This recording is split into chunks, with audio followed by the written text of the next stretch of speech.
Viral tukang intip kabur usai kepergok pemilik rumah.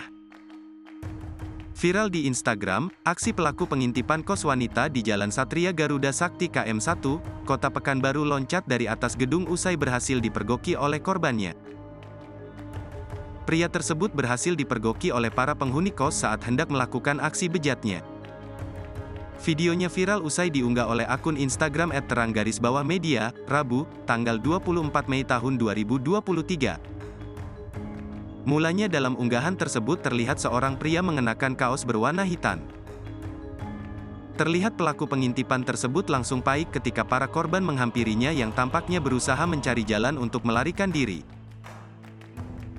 Diketahui kasus pengintipan tersebut terjadi di Jalan Satria Garuda Sakti KM1, Pekanbaru.